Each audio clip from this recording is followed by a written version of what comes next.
Get my mic on here. Good afternoon. It is now 6 p.m. on May the 28th, 2026 in Bruceville-Eddy City Hall, 144 Wilcox Drive, Eddy, Texas. Notice is hereby given that the Bruceville-Eddy City Council will conduct a meeting on Thursday, May the 28th at 6 p.m. at a regular meeting place in the council chambers of City Hall here in Wilcox. And that is Government Code 551.041. And this, our meetings are available to watch on our YouTube channels. Search for the City of Bruceville-Eddy and click the subscribe button. Please mute your phones and computers to avoid any interference during the meeting. Okay, I want to make sure I'm in compliance with that. Yeah, I am. Okay, good. Okay. All right. And a call to order. Here we go. Okay, right now we have Chief Michael Dorsey in the back, and we have Ron. It works for the Waterworks Department. Is that saying it correctly? And we have Johnny, and Jean just stepped out. So we have three of them from the water department here. We have Renee Flores at the computer. She's going to be running the computer tonight. She's our city secretary. In the back, we have Johnny Tabor and Chris from Tabor and Associates. We have, okay, we have, what is the guy's name? Gil. And we have Gil here from MRB. Is here, and got him, and then up here, I think I got everybody that's on the floor. Then back up here, we have, to my left, we have Councilman Wiggins, and we have Councilman, don't you give me a name, McGrewer, and our city administrator, Lawrence, and then, I can't, and then here we have Councilwoman Melissa Futch. Like Dutch, but with an Oh, Dutch, Futch, okay. Maybe I can remember that, all right. And then we have Councilman Prairie and Councilman Richardson. And that's, I think, oh, of course, everybody knows me, so I ain't gonna, y'all don't. And if y'all need to know my name, ask me, I'll tell it. But trust me, I'm sure y'all know who I am by now. It's that woman there with the big mouth that talks all the time. It's usually, that's what they call me sometimes from funeral homes. They go, you talk too much. I said, I know it. All right, anyway, that is our call to order. And now if y'all would stand for prayer, and I have asked CW to come tonight to lead us in prayer. If you just turn that mic on up there, sir.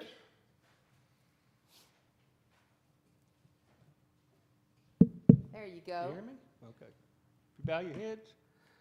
Lord, we thank you so much for bringing us here tonight, Lord, and giving us this place to sit down and talk about this community and what you have in store for us, Lord. We just ask that you would guide those decisions and that discussion and keep us civil with each other and keep in each of our minds that this isn't just for us, it's for the whole community. And our will is that we do your will in the business of this organization. And it's in the name of your Son, Jesus Christ, that we pray all these things. Amen. Amen. I pledge allegiance to the flag of the United States of America and to the republic for which it stands, one nation, under God, indivisible, with liberty and justice for all. Honor the Texas flag. I pledge allegiance to thee, Texas, one state under God and indivisible. You may have a seat, please. Thank you.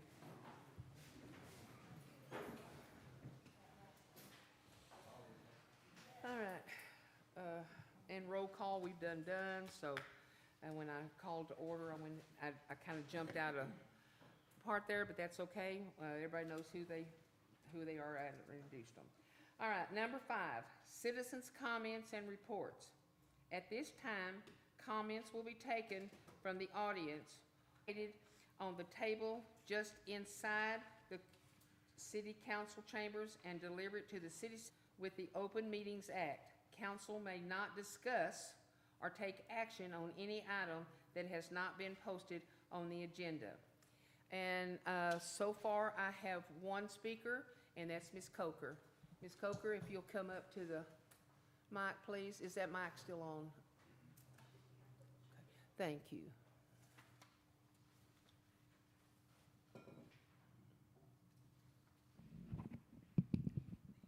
Thank you. Good evening. I've got a problem with city ordinances, and apparently, no matter what I do, it's not right. Like at February, we took down some rabbit coops I had in my property, and I put them on the black trailer. We had moved some stuff around on the property, and all of a sudden I get letters and a ticket from Mr. Darcy for rubbish on my property. I've gotten it cleaned up. I've gotten stuff straightened up. I have addressed Miss Owens about this. Linda has physically come to my property and taken pictures. Okay, this is not an isolated thing. This has been going on since 2021 with Darcy. I have asked him repeatedly, plumb knock on the door, let me know what the problem is so I can fix it or address it, okay? Don't be sending these letters or these tickets. I am very cooperative. I'll do what I can. I also have a broken neck in 2 places with 2 plates and 8 screws. I have a broken back in 3 places. I will not have the surgery. Now I've also got other medical problems on top of it from the stress of this problem. And I have medical records to back this up. The stress is physically killing me, okay? I've got problems with my brain now, and I've got problems with my digestive system from all stress. I now weigh 95 pounds. When it started, I weighed 185. I was a fat chick, okay? But now I'm nothing, and it's been going on for so long, and it's repetitive. Starts, and just every other month, it will keep something going in my yard. If he doesn't like it, stop driving by my yard. He's got to go way out of the way to drive down Hudson and 3rd Street. Send another patrolman, okay? Or actually knock on the door and be a human being and discuss things with me. Linda and I have gone around and around and around with Darcy asking for this. It's not like nothing out there is going to kill anybody. But it's worth my life because he wants to keep writing it up. Every time I turn around, I am physically dying because of this stress. And he won't leave me alone. His verdict was, he'll go after my kid. He wrote a ticket for my son after the same rubbish, which my son has no name on any of that property. And I've already contacted an attorney. I don't want to have to sue you and him. But this needs to cease and desist now. It is not worth my life over stupid things that might be sitting out there, like my shredder for my tractor, okay? A box blade. A trailer, like I said, was full of rubbish. Yes, I guarantee it was. But it rained at the beginning of the month when they started taking the city trash. It was raining. The one Saturday they had available, my son had to work. I cannot load that trailer by myself when it is full of rubbish. So the minute we got a chance to go around the corner and dump it, it was being dumped. Everything that he wants to gripe about has been fixed. I am so scared to go in my own yard and move anything because of him. When I go in front of attorney or the judge here, the judge says it looks fine. I don't touch anything. But no, lo and behold, something else goes wrong, and he writes me up again. And I didn't touch shit. Sorry for my language, but I didn't touch anything. How come I have to be scared in my own yard? Why do I gotta be stressed to death over a stupid city ordinance? Okay, I understand we don't live in Waco, we don't live in Woodway or Huey, we don't have these stupid HOAs and all this stuff, and there's nothing out there that is offensive, upsetting, or trash. Okay, it is my things. I may not have them set up for everybody's liking, but there's nothing wrong with the way they are. I let that area get grown up. I open my gate for to my pasture and let my cows come in and graze that down. And when I don't want them in, I take them back out and shut the gate. I'm not wasting my grass because he thinks it's got to be mowed right now. I allow the cows to mow it. And I happen to have that 10 acres right there on the corner of Hudson and 3rd. So my cows do have grass to graze. But this has got to stop. And this, I mean, I'm going to have to go to an attorney, and I don't want to have to sue the city of Bruceville-Eddy. I want to be able to live here and enjoy being here, Ryan, not so stressed out that I'm going to die. I'm sorry, I accidentally put in 5 hours instead Bye. of 5 minutes. Sorry. Thank you, ma'am. All right. Okay, we have one more here. Ronnie, I apologize, I called you by the wrong name, I was looking at the wrong. Ronnie McLaughlin. Okay, well, may I finish, please, ma'am? Thank you. I have a Ronnie McLaughlin that has signed up from 604 Eagle Drive for 5/28/26, and he wants to address agenda number J. And do you want to address that now, sir, for 5 minutes, or you want to wait till the agenda comes up? Okay, thank you, sir. All right. The next one we have here is Sherry McGruer at 915 Old Moody Road. For today's date, City Council. Do you want your 5 minutes now, ma'am, or do you want to have something on the agenda you want to Nope, talk about? I'll take them now. I just Okay. want to do some community announcements because I see that's not on the agenda Okay. anymore. Yes, ma'am. So I want to announce that this Saturday is going to be the community-wide yard sale for all of Bruceville-Eddy. If you haven't signed up, please contact Kim Hamilton because she's making a map for those people who are not going to be having their goods for sale at the church, so that people know where you live so they can come by and buy your stuff. So that'll be on Saturday, and then the first Friday is coming up, and that's going to be our bingo night. So please come out and enjoy us with us for playing bingo at the FLC. Thank you. Yeah, yes, ma'am. I was going to announce it and see if anybody had any community announcements they'd like to speak about, because we forgot to put it on there this time, you know, but we're going to keep doing it. Actually, yes, I think the attorney advised putting it together because it's really one and the same. Yeah, So so- if you want to speak about comments or whatever it is, you know, Yeah. it's the same. If you want to, yeah. Okay. Yes, sir. People are asking, do they need a permit for this, For what, sir? for the garage sales? Oh, is it the first time they've had one? It's a citywide garage sale? No. Oh, if you're having it at your house, yes, you need to have a Permit. If you're having it at The church, you do not. group permits, you already covered. Okay, already that's have what people are asking. Only if it's individual from their homes. Okay. Any other announcements of any kind? None? Okay, we'll move right along. I'm gonna put this right here for that later. All right. Okay, now, I'm bleeding up a storm here. Sorry, I've got blood on everything. Sorry about that. I got it. Okay, consent agenda. All consent agenda items are considered routine by the city council and will be enacted on by one motion. There will be no separate discussions of these items unless a council member requests an item be removed and considered separately. Council to discuss and consider possible take action to approve minutes.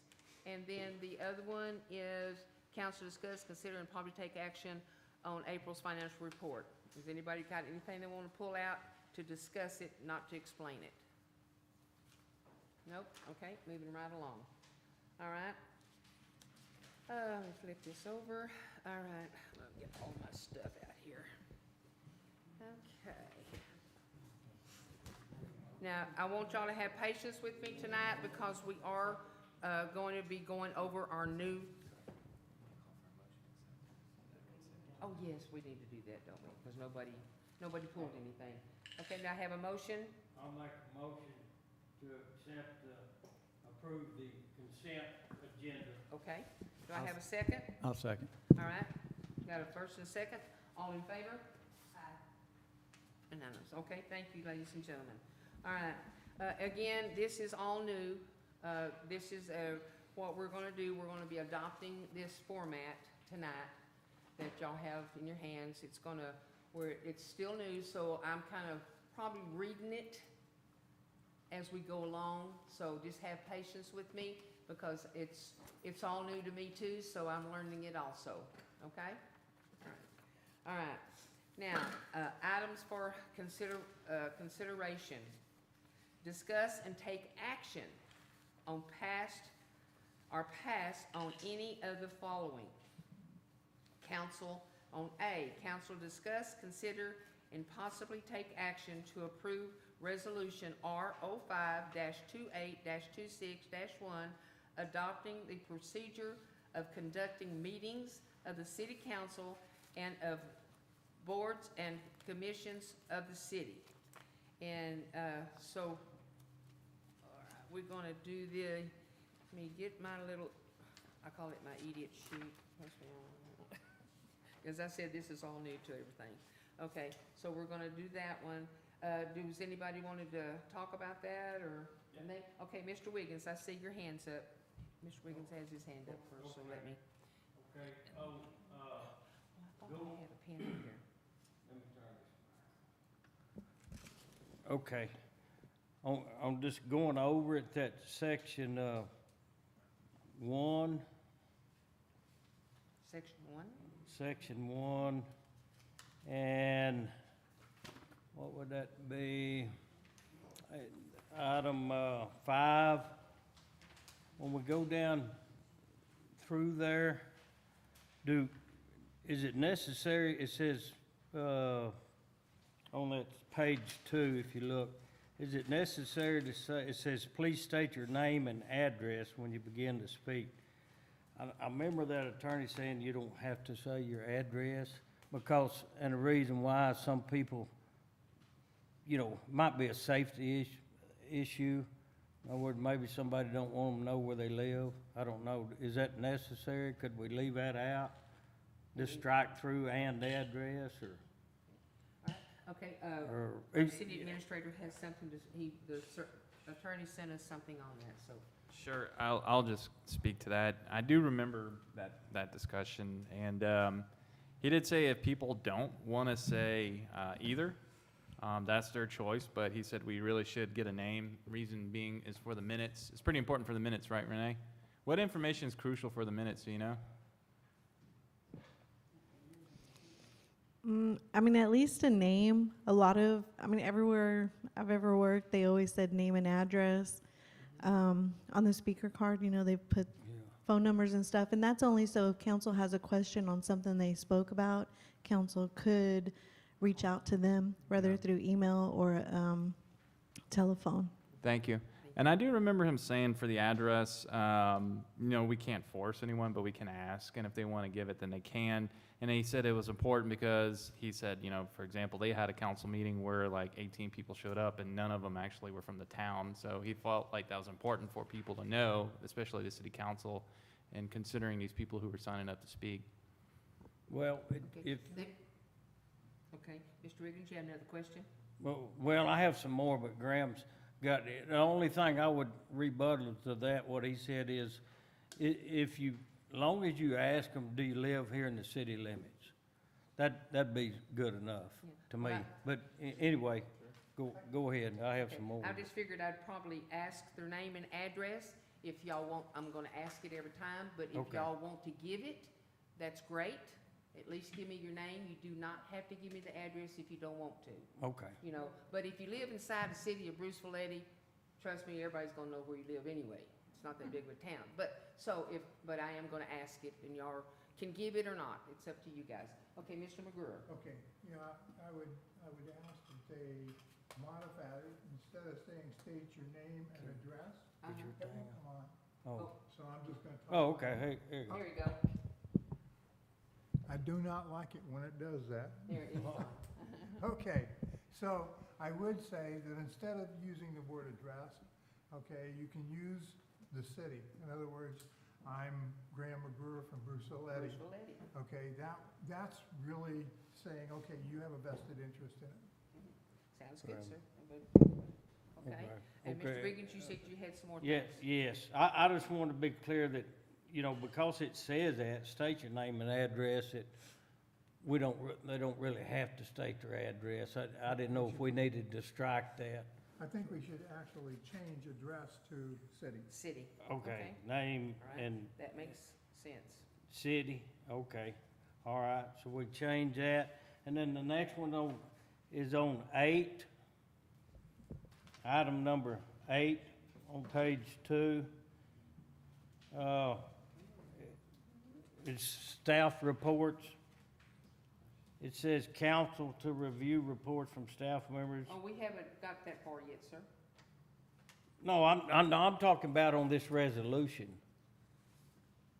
Oh, We're still on this whole resolution, right? okay. Yeah, Yeah, I'm just reviewing this resolution. I thought you was going down here for the staff report. I'm like, we're not there yet.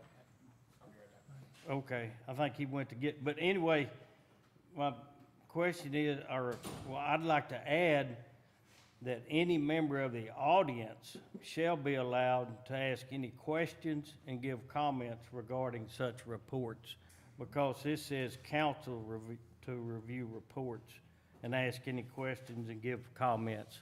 Well, we might have a member out there that wants to ask a question or give comments to staff, and so I don't want to shut them down. I'd like to add that part in there. I know you stepped out, Lawrence, but on that number 8, I'd like to add, any member of the audience shall be allowed to ask any questions and give comments regarding such reports. Yeah. Because the way it's worded right now is just the council. It's like if you give a report, or Gene, or maybe our water engineer or sewer engineer or something, somebody might want, from the audience might want to ask them something. Yeah. So you would like for it to read like another sentence behind Yeah, this? in other words, add any member, additionally, any member of the audience shall be allowed to ask any questions and give comments regarding such reports. And I can get with you on this if these No, that's okay. Yeah, are we'll- okay. We'll have to pass it in the motion, you know, when we take the vote on this, all these things, unless we say everything we discussed as approved. But I'm Okay. writing it down as we're talking about it. Okay, and another one, is that section 2D, which is on page 3.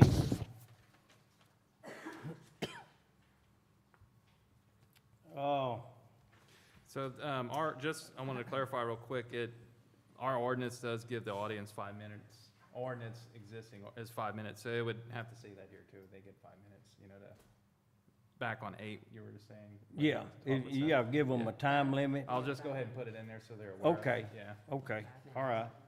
And on that section 2D, I think we need to allow the individuals to address the body, because it says we need to add that the individuals to address the body, staff member, and/or presenter. So this is D2, D3. D3. D3. Chair will And call. probably up there in the first part of D, where it says we'll have, chair will individually call each person.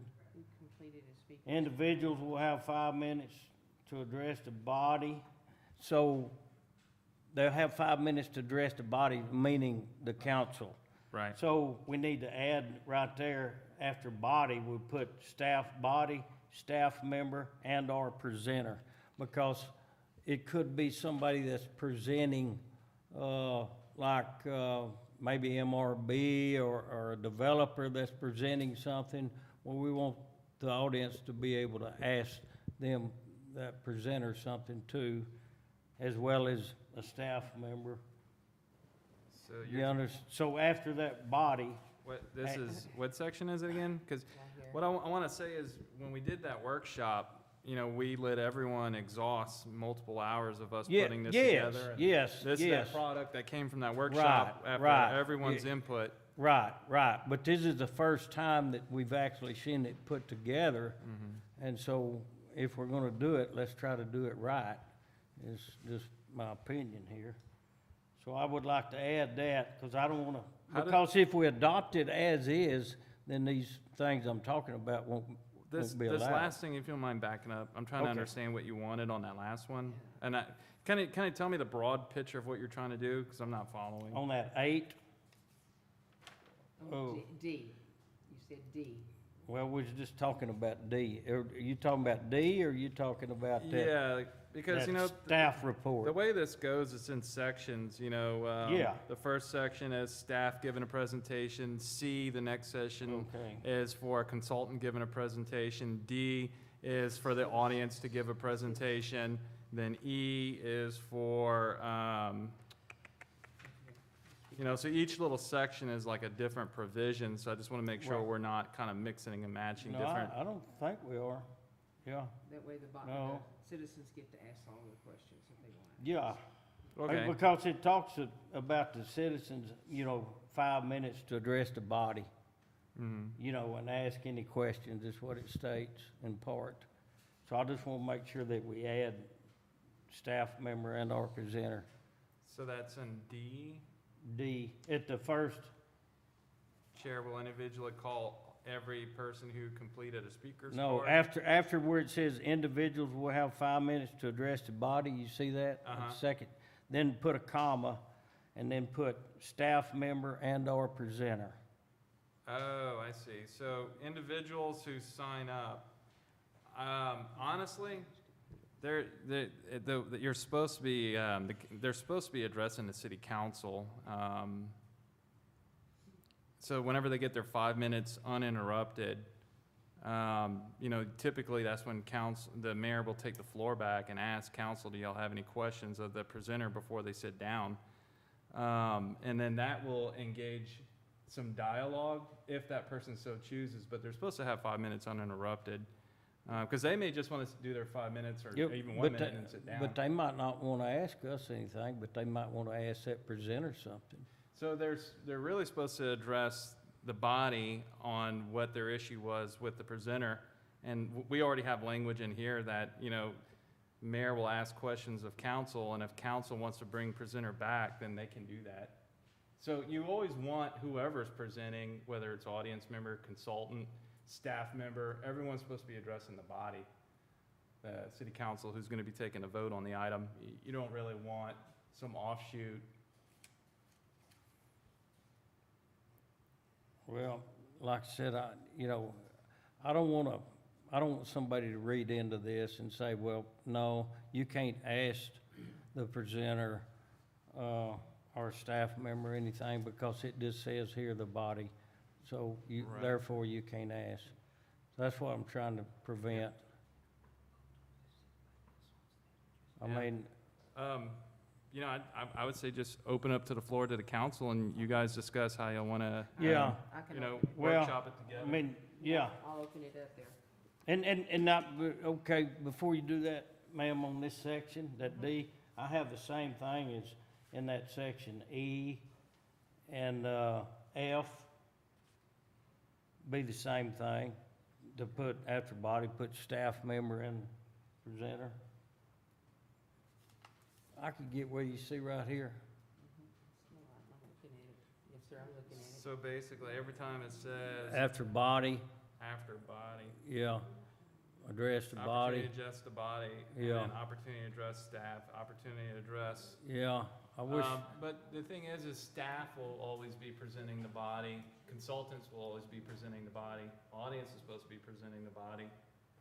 I mean, it would almost, and, everyone has their opportunity to present to the body, and if the body wants to bring back another entity, okay. they can, and then we Well, go back through the process. Okay, I mean, and like you stated, we can all talk about it, but, I mean, if I can just go through what I'm talking about, and then we can all discuss it, 'Cause, if that's okay. Yeah, we'll let you finish, and then we'll take one thing at a time. Yeah, Okay. One thing I would say that makes that difficult, and I get what you're saying, but the mayor is always in charge of the meeting, so she yields the floor and takes the floor back.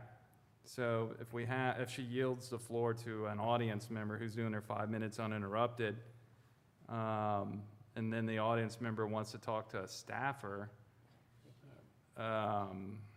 they can ask, I mean, if they want to ask questions with the council, they can. Yeah, And then the council can then say, all right, we want that staffer to come up and give a presentation on, council will have to direct them, come back up, here's what we want to hear about. And so that way, they're not getting into it with the audience. You know, council's directing them on what they want, because it's really council's employee. You know? yeah, but from what I heard from that meeting, that workshop, was the people wanted the right to be able to ask, not just us, but, you know, staff or presenter, you know, questions too. But And I'm- that's what I'm trying to do here. And then on that G, Yeah, and on that Point G, of order, Mayor. okay, Can I ask a question on point of order? okay, Oh. yes, sir.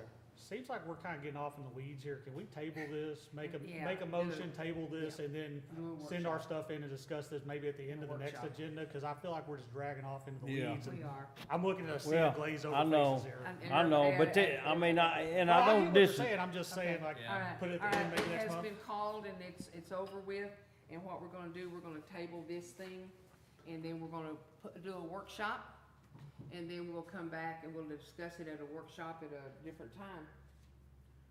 Yeah, I'll say I need to get into budgeting, so I don't know when. You know, this is really gonna, May not be soon. we put a lot of time and effort with the I community know. with this. No, And- it's, And what it does, whoever, like, per se, Johnny gets up here and he talks, he has his time to talk, present his new car lot that he's got, Okay. wanting to do. He can present that, then the council can ask questions and like stuff like that. Then the citizens can ask questions. I mean, y'all still gonna get to ask questions after everybody presents their item. I have a suggestion. Yes, sir. And I'm not knocking what you're doing, Mr. Wiggins, but I would just suggest maybe when we bring this up possibly at the next council, or whenever we bring it up, put it at the end. That way, anybody that has business Yeah. before the city can get their business done. They're not waiting us, wade through the Yeah. weeds of this. 'Cause they're That's just looking my at us like, suggestion, "Don't whatever you y'all do will do with something?" it. right, and I would like to say this, I mean, I would like to say, I'm gonna call for a motion to table Okay. this. I'll move that we table this. Okay, do I have a I'll second? second. All right, all in favor? yeah. I'm all for it. Unanimous. Okay, we're gonna table it. Okay. Thank y'all. Thank you, audience. Like, I kept looking at y'all's faces, and it's like, they want us to hurry and get this over with. Yeah. Yeah. What I would ask is just if you guys could all email me what your wants are, so I Right, have that, I'll right? email And then you. Please. if I had that all ahead of time, that would help. Yes. Right. Thank you. Thank y'all very much. Appreciate that. All right, now we're going to go back to the, items for consideration, and we done A. So, I got off track here, which one we were at. We're on C, right? B. Okay, council to discuss, consider, and possibly take action to approve the cost estimate from, oh, B. Oh, I thought that, We have barely made it off the start. hello. It's the wax in my ear, I'm sorry, no. I'm sorry about that, guys. Thank y'all for keeping me straight. Council to discuss, consider, and probably take action to replat lots 7 and 8 in Block A of Eagle Prairie, Phase 1, on property location at 901 Eagle Drive, Eddy, Texas, 76524. Lawrence, you got something on that? Yeah, thank you, Mayor. So Eagle Prairie is requesting replat of 2 lots, and this is in order to keep from demolition of a barn. It's on their site, and if they develop the way that their current plat shows, those boundary lines would intersect or come very close to that barn. So they're asking to resize just 2 lots. It's Lot 7 and Lot 8, the only 2 in Block A, from a 50 by 140 to a 55 by 135. So essentially, it's shrinking 5 feet one way, adding 5 feet another. They did include a little rendering. I think you guys probably have it in your packet. If you do have it, you'll see where the existing lot lines are and where their proposed are and the sizes that I just mentioned. I reviewed this and I see no issue with it, so recommending approval. And if there are any questions, I'll yield back the floor. All right. Is there any questions from the council? They have anything on this? No? Is there anybody from the, here for these lots? Are they here to speak on anything? Are they here? Okay. Does anybody from the city have anything they want to discuss about it or ask? Okay. No? All right. So, do I get a motion? Also moved. Okay. Do I have a second? I'll second. All right. All in favor? Unanimous. Thank you, ladies and gentlemen. All right. Number C, council to discuss, consider, and possibly take action to purchase a 264 kW mobile generator for operation of water well sites and infrastructure. There we go. Anyway. All right, Lawrence, you got this one, this is like letter I got, right? Thank you, Madam Mayor. That's correct. So TCQ sent us a letter dated April 7th, cited some violations from their investigation. They do routine investigations on cities and the water systems and all of our different programs that they mandate that we administer. So our Public Works Director, Gene Sprouse, he worked very diligently on getting a lot of it resolved. I do tip my hat to him. He worked very hard and got us past a lot of the violations. But there's one that he couldn't do, and that was failure to implement emergency preparedness plan. Specifically, we submitted a plan to TCQ in 2023 indicating that we would purchase a backup mobile generator. We've inspected out a certain kind, but it was a 264 kilowatt portable. I got a hold of TCQ, Waco, and Austin and talked to them about it, and told them I was a new person and this is the first I'm hearing about it. You know, could you work with us? And they are. I mentioned I'll try hard to get us a generator purchase this agenda, and you know, would you guys work with us on, you know, not getting violations and fees and whatnot? And it sounds like they are, so they're wanting to know what we're going to do, and I'm telling them, I told them that I would update them tomorrow. So with that, I have done some research online on what we can afford and what's out there. I made a little spreadsheet here. You guys probably have it, all the different costs on mobile 264 kilowatt generators that are out on the market right now. The cheapest is you can get it used at $55,500, but that's in Nevada, and it's got 24,000 hours. The one that I'm recommending is from Turnkey Industries. It's a 2014. It's used. It's got 6,000 hours, a little over, and it's in Dickinson, Texas, in the Houston area. We can get it for $59,500. Next one up from that is also in Texas, in Katy, Texas, and it's a 2014 264, and it's got 3,000 hours. The make on these, both of those are a multi-quip. I did call over there to get a little bit more information on this generator. As you can see, there's other generators on this spreadsheet, and they go up in cost significantly. I wanted to call about this one that I'm pointing out to you guys for the cost of $59,500 with Turnkey Industries. I asked what was their certification process on this used generator. They said every unit is reviewed by their technicians, full service, hoses, lights. Their load tested at 100%, ran for an hour, and if there's any issues like overheating or overloading, they get that resolved. They fix it up, clean it, and sell it. I asked if there's an extended warranty. They said no, but you can purchase one aftermarket if we searched. Their warranty is typically 30 days, but they're going to give us a 90-day.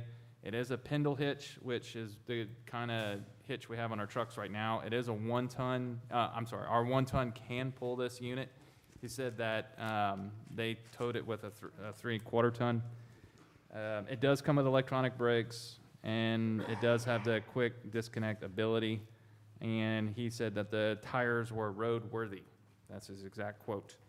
I also did ask, I don't know a lot about multi-quip. Can you tell me about this make. And he said it is the top 3 brands in the U.S., Cummins, Cat, and Multi-Equip. He said if you go to a Cat seller, you will find Multi-Equip.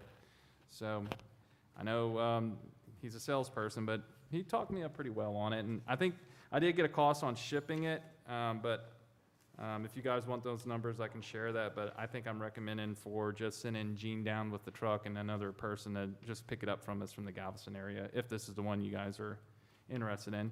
But I will yield back the floor if there are any questions. Do I have anybody have any questions about this or the recommendation? Mr. Prater? Yeah, I was looking at it, it shows that it has 6,348 hours on it, but if you go back up to the ones above it, they have 87 hours on them. A lot more. So evidently, these rigs run for a good amount of time, so if we could get the 24,000 out of that one with the 6, I think it's worth the money to go with that way. All right. Do you make a motion for that, or do anybody else want to discuss it? Any more discussion on Okay, Mr. Wiggins? One thing. Now, wasn't there a warranty on this also? afterward? Yeah, they're going to give us a 90-day. Typically, it's 30 is what he said, but they do not sell extended warranties, I asked. Right, yeah. But they're gonna give us a 90-day warranty on it anyway? Yeah. Well, we gotta have it. I mean, Yeah. I don't mind making a motion to Okay. purchase it. Oh, we have the motion? I'm sorry. Okay, yes, sir, I have a question for the audience. And your name, sir? Rick Edmiston. Thank you, My sir. question is this just a temporary fix? I thought we had talked about one time putting generators at all the well locations. We won't go try. Well, Yeah. Yeah, we're gonna try, sir. So this is a temporary until they can, and we can Yeah. come back later and put in Some more. permanent locations at all the wells. Yes, sir. Okay. Because we have to have it, or we're gonna start I getting understand. fines. Okay, thank Yes, you. sir. Thank you, sir. Anybody else have a question or anything to say about it? Okay, all right. I have a motion on the floor. Do I have a second? I'll second. Okay, all in favor? Unanimous. Thank you, ladies and gentlemen. Okay, so you got that down there, okay? They approved that part, okay? All right, council to discuss, consider, and probably take action to approve the cost estimate from Alliance Electric Group for installing docking stations at water well sites to receive generator. Okay, Lawrence? All right. Is Gene in here? Oh, there he is. Yeah, he's back there in the back. You're going to get your Gene, suntan you lotion? wanna- You're going to wanna go, talk about it, Gene? are you going to go pick up that generator down there in Galveston? No Yeah. swimsuits allowed. When, how soon do I have to be back? So, Because I ain't shy about jumping on a cruise ship, so if I can get it on the way back, that'd be great. Yeah, let's make I'll sure ride there's down there no with you, pick it cruises up. down there. yeah, what we have here, guys, is it's in relation to that generator that Gene's going to go pick up. I noticed on our write-up, well, not our write-up, our emergency plan that we share with TCEQ, not only will we have the mobile generator at 264, but it would be quick connectable. It's a certain kind of system where it's just plug and play. You know, it makes it easy for our guys to unplug from a side, run to the next side, plug to the next side, use it in multiple areas instead of a lot of wrenching down and dangerous maneuvers with this high voltage. Anyway, so to get that, all of our sites outfitted for the quick connect readiness, and I think they call these docking stations. We've got a cost estimate that came in today from Alliance Electric, and its installation service for 4 sites, 3-phase, 480-volt manual transfer switches with cam locks for the generator so that these sites can receive that generator. This will be for Hudson Lane, Westridge, Old Bethany, and Tolbert. This also includes modifications to the well sites, their electrical components, and coordination with Encore and Hort of Electric, and a 1-year warranty installation. It comes to $71,950, so just shy of $72,000. And I know I just got this estimate today. I was a little curious because I don't really know what things should cost. I did go ahead and reach out to another group just to ask, another electric group, hey guys, I don't know a lot, but this is what I'm being quoted. Would you guys say the $70,000 range is reasonable for this same scope of work as I just described? And this other electric vendor told me yes. He said that wires and gears was his word, but I think gears is for panels and switches and parts. He said I've gone sky high. So that probably explains a lot of it, but he did say, yes, that's a reasonable cost. So, and to be Go ahead. correct on this, that 71,000 is for all four, not individual. It's for all four And, places, right? and I'm hoping that once we get this hooked up and we go to a standalone generator, then all they've got to do is just, tie that new generator into the existing. We won't have to go through this again. Amen. Good. All right, Mr. Prairie, you had a question? Yeah, Lawrence, you was asking me earlier about if I knew an electrician. That's him right there, Mr. Edmondson. Edmondson. And what do you think, Mr. Edmondson? That, are you familiar with cam locks? Yes, sir, that was my concern. We were gonna do this temporary installation. What was it gonna do to us when we have to come back later and install permanent generators? So you're gonna have a transfer switch that they're gonna install to hook up this temporary, which is a good thing, because then you can just switch over and hook straight in with the new standalone generator at each site, and you won't have to do any major changeover to make those run, okay? In your history, And the money-wise, like you said, depends on who your vendors are, what you're looking at with transfer switches and wire, and your labor's gonna be probably the least of all your costs there. Thank you, sir. Thank you. Appreciate the info. Okay, anybody else have any questions? Mr. Wiggins? One other thing, is down there where it, so that's about 18,000 a well. So down there where it said excludes on that, bid sheet there, it says excludes installation of starting aids on well. Well, on the wells, will we need those? It says exclude, where is it? Gene? Down here at the, I think what I was told before, that we would have to put a soft start, probably at Talbot Well and at West Ridge. Now, mind you, Hudson or Ford plant is not gonna be as complex. That bid may come in cheaper because we don't have a well there. We just have two booster pumps. So, and that estimate could change. It could go down. but he's given us this estimate for all of these, but what about the starting aids on the wells? That's, I don't know. You don't- He didn't give me a quote on that. okay. I I'm can just reach saying, out it to looks him. to me like what he's saying is we're gonna need that. Correct. And so we're probably gonna be looking at an additional cost. At two of the wells, I know he did say Friendly Oaks would be okay with that VFD that's there. Did he give any indication of how much price? No. Okay. If you know, I'll kind of, Well, Okay, I'll- Lawrence? I'll interject just a little, yeah, thanks for pointing that out, Councilman Wiggins. I do remember calling Matt, because I did see an email from him talking about the VFDs. I think that's a starting aid, right? Is that the same Yes. thing? It is? Okay. And my question to him was, because I saw in his email that I forget exactly what he said about it, and I called him. And I said, if we get this thing installed, my question, will it cause any issues, or will it have bad effects on our well, or should it operate with no problem? And he said it'll operate. So, we're not gonna have an issue of it like burning anything up or tripping Okay. anything. So I wanted to make sure of that. yes. But yeah, he said that this generator will work. It's just, I think there were some other things he said we can do, but nothing's gonna break, Yeah, we've had bad experiences with the costly ones. Oh, okay, it was something that we gotta do. We gotta do it, okay? Yeah, that's right. All right, so do I have a motion on that? I've got that. Okay, one more. Oh, yes, sir. Sorry, I didn't see your hand. I was looking down. So these wells have variable frequency drives, and so it'll hook into that drive, and that drive will ramp up the RPMs of the motors in the well. So that'll take care of not having to maybe have a soft start, because that frequency drive varies the load on it and makes the pumps, the well pump work right. Okay. All right, thank you, sir, for the information. Thank you, Mr. Evans. Okay, all right, now, okay. So, do I have a motion? I'll make a motion.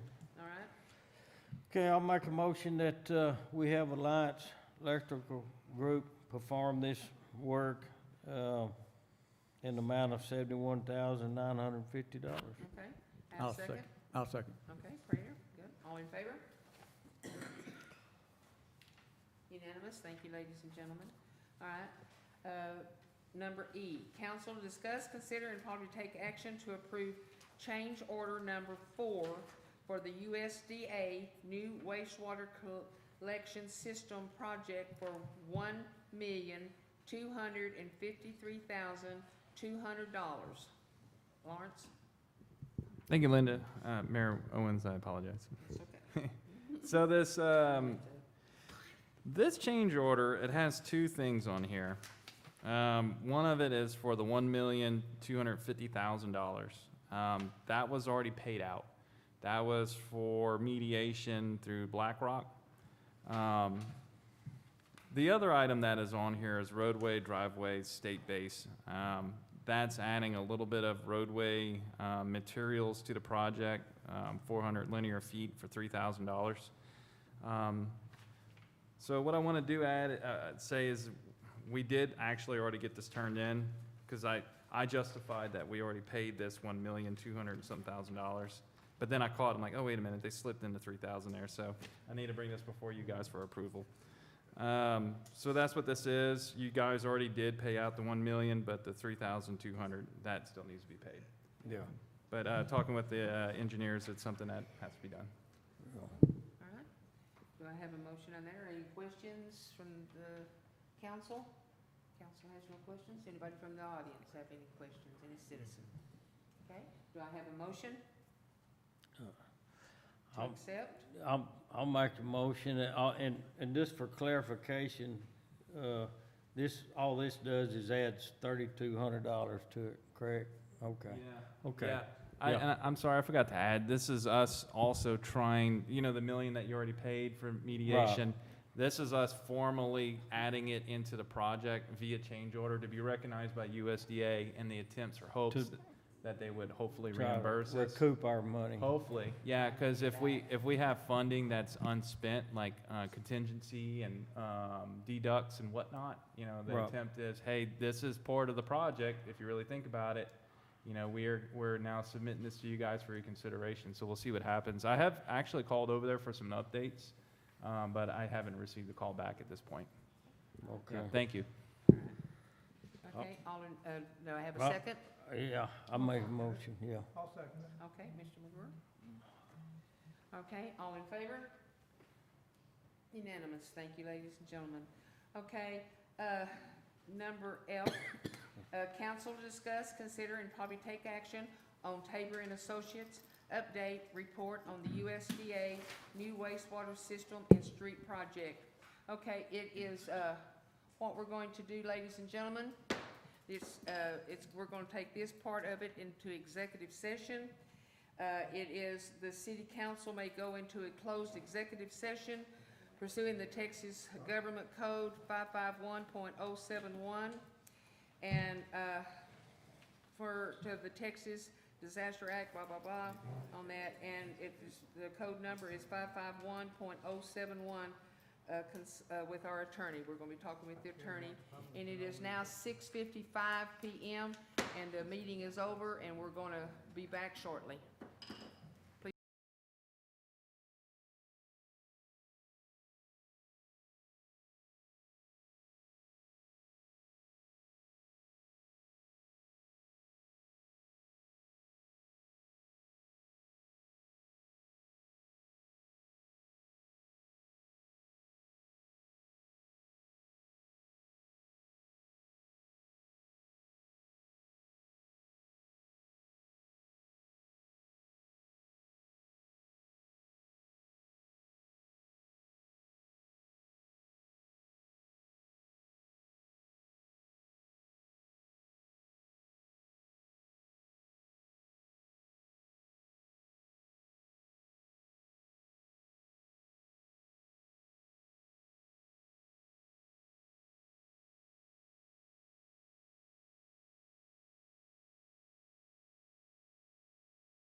it is now 8:13 and our executive session is over, and 8:13 and our regular council meeting is starting. On item F, council to discuss, consider, and probably take action on Tabor and Associates update report on the USDA new wastewater system and street project. There is no action taken on that item tonight. It will be at a later date. Okay, going to item G, council to discuss, consider, and possibly take action to approve charge order number 2 for the USDA Rural Development Project for street repairs of $72,492. And what this is it's for us to repair the streets that have been having some problems with right now. People have been calling in and letting us know that, you know, they need the streets fixed. We've been buying stuff, and it gets very expensive. And so for us to figure all that out on the streets, well, I'm gonna turn it over to Lawrence, and he can explain that to y'all a little bit better. Are we on? On the streets, the 72,000. Oh, okay. Yeah. Thank you, Mayor Owens. Let me get there.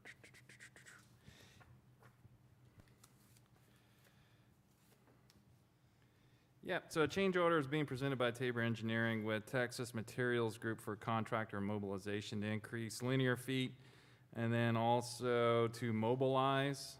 I think what we're gonna do is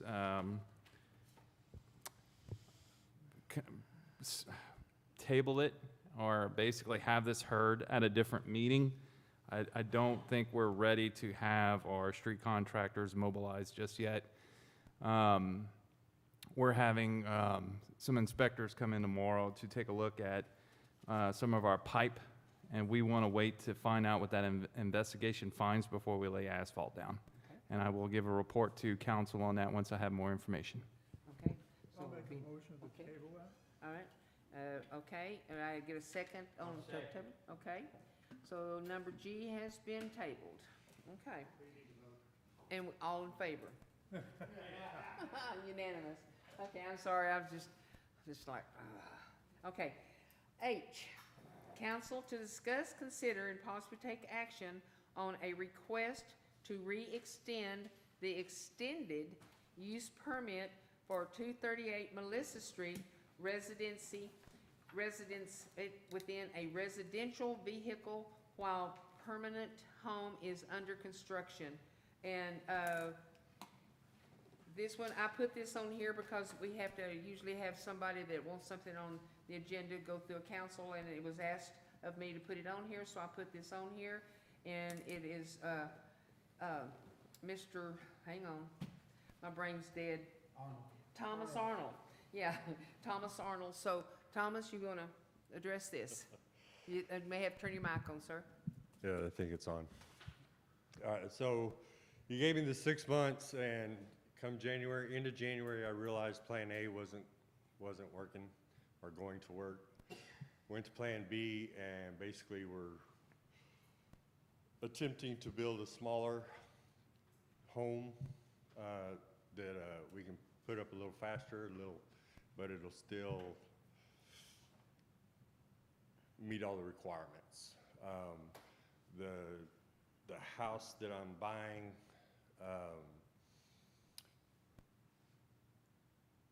will have the outer part, and it'll be upgraded.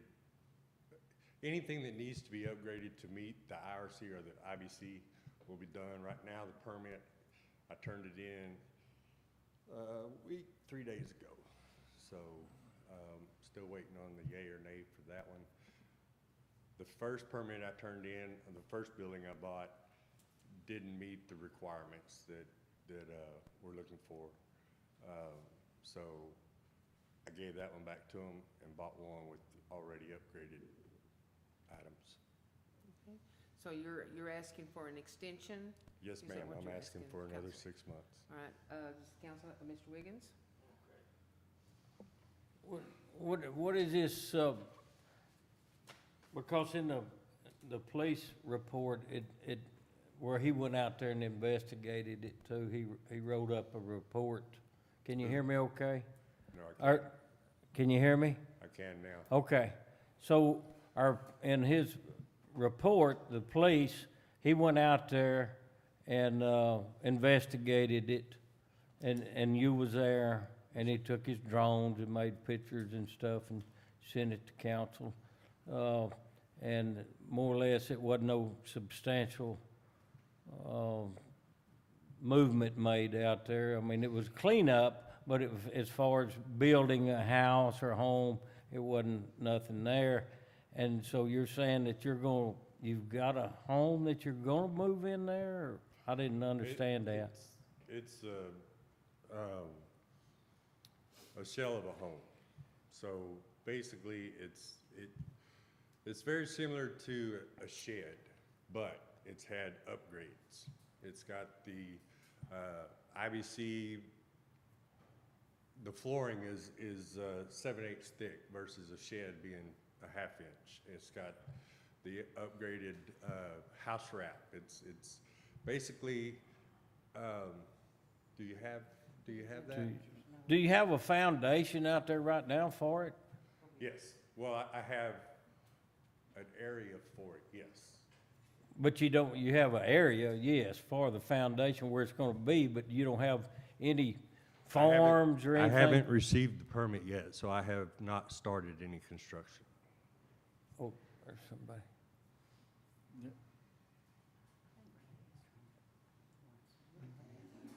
I have a question. I thought Renee had her hand up back there. I'm sorry. Okay.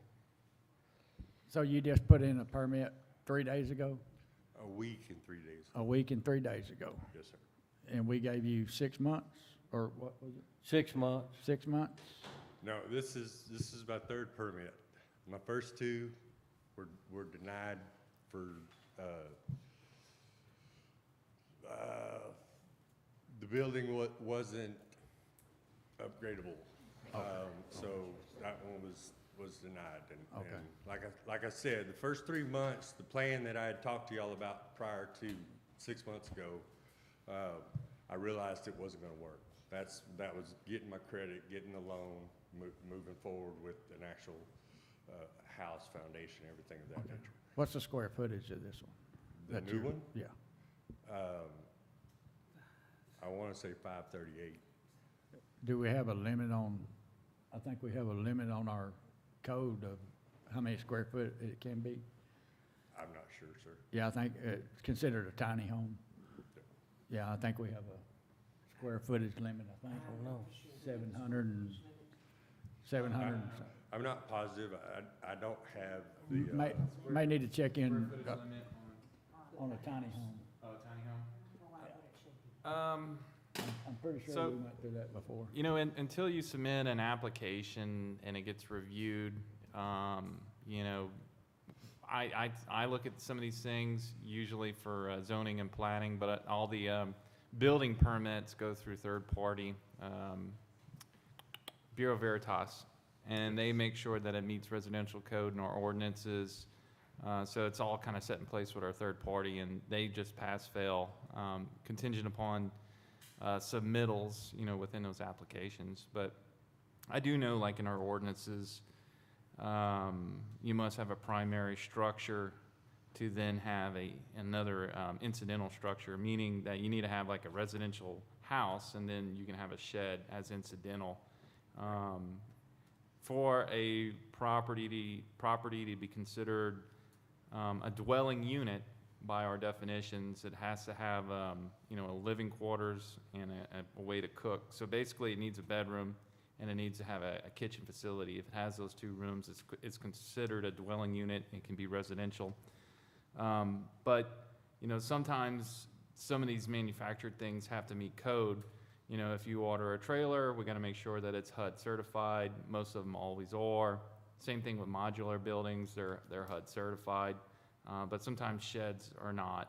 So that's some of the things that Bureau Veritas will be looking at on all these submittals, on what's being submitted, what's allowed with the zoning, doesn't need to be platted. There's a lot of different things to this.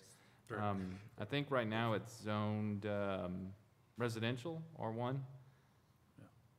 So he has the gambit of things he can do according to our code, just to depend upon what he submits. And the first permit I submitted was under the 2018 code, but we're current. I didn't catch it, I submitted it, they denied it, I come back, I got a different one, current code, current upgrades, and it states on that, I thought I had sent it in. Number 4 on the general notes of what I sent in says that it's for what they are giving me, it is IRC, IBC coded. An inspector can still inspect, come out and inspect and make sure everything goes. But then I still have to do the plumbing, the electrical.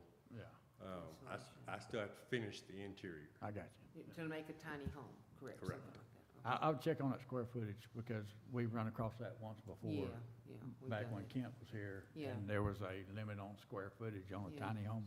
so I'd we'll check check into on that that. before you get too far out. Okay. I forgot about the square footage I- thing. I know that, or I'm pretty sure that if it's not big enough, Veritas will let me know. But you're on a time limit, see, so, Yes. Okay. yeah. But So, Let me ask one question, and then I'm gonna let, no, go ahead, Mr. Richards, and then I'll ask them. All right, so, the 6 months extension we gave you was to show substantial completion or substantial progress towards completion of a house, right? that's correct. Okay, and outside of turning in a permit, a couple permits, is there any completion or progress you can show us today? Without the permit, I cannot start construction. Okay. Otherwise, I get double feed. And So the, the only thing that I've done is clear the ground, and as soon as they say yes, pay for the permit, and then I can move forward. and at this point, you've been staying out there for over a year, is that correct? Your first tickets were in May of last year. Yes, sir. Okay. Go ahead, Mr. Mark. And I'm paying for them in court. Okay, all right. Since you came to us before and to ask this extension, since that time and between that time and now, you've been diagnosed as total disability from the VA, is this correct? That's correct. Okay, and so finances, what I understand, finances is a problem at the moment, the reason you couldn't go ahead and get all the material and start it yourself? Is that, am I correct on that? That is what I meant by when I said that my plan A in Okay. January, when all that personal, I just want to kind of explain business. that. I mean, you explained it to me, but I wanted to explain that a little bit more okay, detailed. so 3 months after you gave me the permit, I came to the conclusion that I was not gonna be able to do my plan A, which was get my credit up, get the loan, move forward. So I went to plan B and then C. Now I'm on plan C. So this one here, I've turned in a couple of permits. They got turned down for various reasons, my fault. And this one here, this last one that I turned it in, like I said, Waiting on it. a week ago Monday with the help of Miss Renee, Miss Flores. And as soon as I hear back from them on this one, if it's a yes, we're gonna move forward and get the tiny home built, just to make what I'm doing legal. All right, and if the answer is, if they do not approve it, then you'll have another move forward on something else, maybe a trailer house or single wide or something, and, I have looked at alternative options, but to get a manufactured home, but to do that, I would have to talk to Mr. Lawrence about getting a CUP. you're right, conditional use So permit. I've thought about it, and we'll see what Veritas does okay, with this gotcha. current permit. If they deny me, then yes, I'm probably gonna look into a manufactured home. And I have noticed that you have gotten rid of a couple of trailers that were out there. Yes, I did. Already, you sold them and got rid of them, had them carried off or something. I don't know what Correct. you done with them, but you done something. Okay. I've cleaned up the property from, He's right behind me, so I see it all, what goes and. I made the mistake of letting a friend of a friend stay out there. That's when all this big mess really started happening. So, I moved out there without asking permission.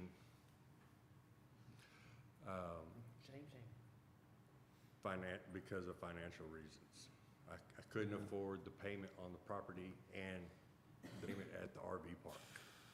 I lived at the RV park for a year while making payments. But then when my father got sick and I lost my job, life kicked me in the teeth, and I was 2 months behind at the RV park, so I hauled it. I made the decision one weekend, and then I came in here and started talking to y'all. Mr. Wiggins, you have a question? Yeah, I seen it. right.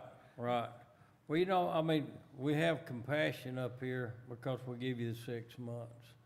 And now what I'm hearing is after 6 months, the only progress has been you moved off some trailers and you cleaned it up. So no progress has been made as far as getting a house. Now, other than you, 3 days ago, you put in. A week A and 3 week days ago okay, all was right. the third permit that The I've third put in. permit, but Okay? 6 months I've down put the in road. several permits. I've tried to make it, okay? I told you, end of January is when I realized Yeah, what we talked about back in October wasn't going to work. okay. Did you come to us then and tell us? I mean, you No. hadn't came to us prior to that and say, hey, I've had some problems, you know, so Okay, as far as so- making So instead substantial of bothering progress. y'all with my petty issues, my personal problems, No, I took the remainder of the 3 months and tried to do another plan. Right, And I'm still in the middle of trying to make that work. I've tried with, like I said, this is the third permit that I've submitted no, for a building. right. And it's been a week, and No, I understand your, when and if this permit passes, then I'll move forward. And it'll move faster right. because it's much smaller. But as you said, that if this plan doesn't work, then the next plan would be moved to probably a manufactured home or something like that. So what I could see happening here is 6 months, we'll give you 6 more months, and then 6 months, you say, come back to us, say, well, that plan didn't work, so now I need a CUP, which, okay. I won't wait the full 6 months. If I mean, this- I this guess current what I'm plan saying, that Mr. Thomas, is why didn't, after 3 months, and I understand everybody has complications, things, people get thrown curves sometimes. But So at I least you try to could make have it came work. to us and told us. You could have came to the council meeting and told us and let us know, keep us updated too, that you wasn't gonna be able to meet that 6 months. Is all I'm saying. Okay. Nobody likes to admit failure. Okay. Mr. Richards, This you isn't have a even, question? this isn't for Mr. Arnold, my kind of question for the rest of the council, I mean, he's been out here a year, we gave him the 6 months. My thing is, are we gonna be fair to all of our citizens, and if so, are we gonna let everybody have a year and a half to live in an RV because they say they wanna build a house? We have done. If we wanna go through that, make that the policy across the board, let's do that then. But outside of that, I don't see how we're gonna pick and choose year and a half here, ticket here. I don't see that as being fair to our citizens, and that's just kind of my I question for think what this y'all is think. the first one we've I ever agree. given 6 months to. We had one guy, he took him a little over a year to remodel his house, and he just lives down the street here, and he lived in his tractor trailer until then. Was he working on it while he was doing it? Yes, he was working on inside it, yes, sir. Okay, I mean, like we discussed when we first gave him the 6 months, show us progress, we'll work with you. And I mean, we wanna just give a year and a half, fine, let's give it a year and a half across the board. I mean, let's honestly look at repealing our RV statute at that point. But I mean, if y'all wanna do it, I'm good with whatever the rest of the council wants. Mayor? Okay, oh, I'm sorry, Mr. McGurr. Okay, the ordinance actually gives 6 months to be able to build the house. But it also, in that provision, allows the person to come back to city council and ask for an extension because of whatever extenuating circumstances. This has been done once, you've gotten an extension, and then it doesn't prohibit coming back and asking for an additional one, as long as he can explain, or a person can explain what what's delaying their project, then we're still within the confines of that ordinance. The ordinance gives 6 months, but it also allows you to ask for a reasonable extension. And so what we're really looking at right here is this is a reasonable request for an extension, okay? And I have my opinion on it, but that's what we're asking, is this reasonable? Okay. And are these extensions you're talking about, Mr. Wiggins? do they have to be 6 months? Could it be 3 months? Could we give them 3, or I don't know. the way you use language there, you're using The way, this? the way the language, you can give up to 6 months. Okay. So we could say 3 months, and then we'll see if he's making any progress after 3 months?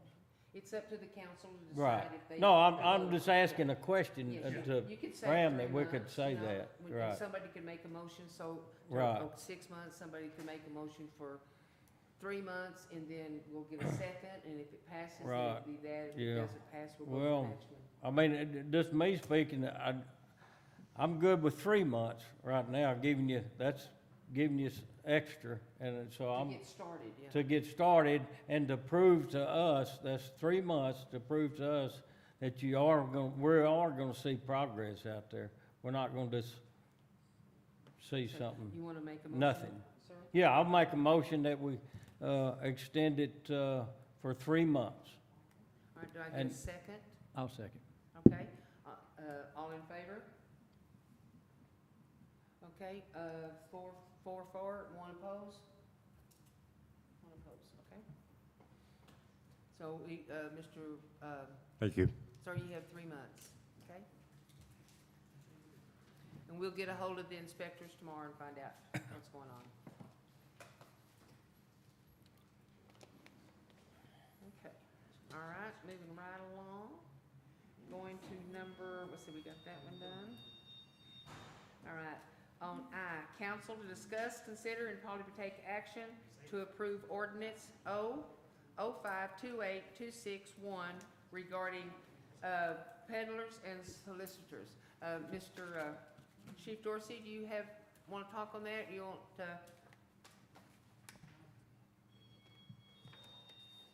Sure, ma'am, thank you. I know a couple of council meetings ago, I spoke on it a little bit, but I have my agenda memo here, and I'll be happy to touch on it a little bit. Okay, sir. You want to bring your mic a little closer to you? Sure. Okay, thank you. So as far as the background on this, for the peddler and solicitor ordinance, the city of Bruceville-Eddy currently has a need to establish clear regulations governing peddlers, solicitors, and other individuals or entities engaging in door-to-door commercial solicitation activities within city limits. Our residents have a legitimate interest in the privacy, safety, and security of their homes and neighborhoods, while the city also has a responsibility to ensure that solicitation activities occurring within the community are conducted in a lawful, orderly, and reasonable manner. The proposed ordinance is intended to create a structured permitting process for commercial solicitation activities, establishing operational guidelines, and providing law enforcement with a clear enforcement mechanism when violations occur. This ordinance is designed to regulate commercial solicitation activities while respecting applicable constitutional protections, including lawful speech and protected expressive activities. The ordinance focuses on reasonable time, place, and manner regulations, permit requirements for commercial solicitation, and clearly defined exemptions where appropriate. That's just some background on this. Does council have a question for Chief Dorsey? Yes, ma'am. Yes, Mr. Wiggins? Okay, Chief, it looks real good, but I think it might need a little tweaking. Yes, sir. If you look at page 5, and you don't have the page numbers, but so it's section 13. Section 13, where it says that this ordinance shall not apply to, and it's got all these, it's 9 things there. But, and I get to thinking about it, because one of them is school-sponsored fundraising activities. That's great. But then I thought about, well, do we need to put in there Bruceville-Eddy sports-related activities? And the reason I say that is I don't know, let's say the kids' baseball. That's not necessarily school, because they have baseball teams at the school, so it's non-school related, isn't that right?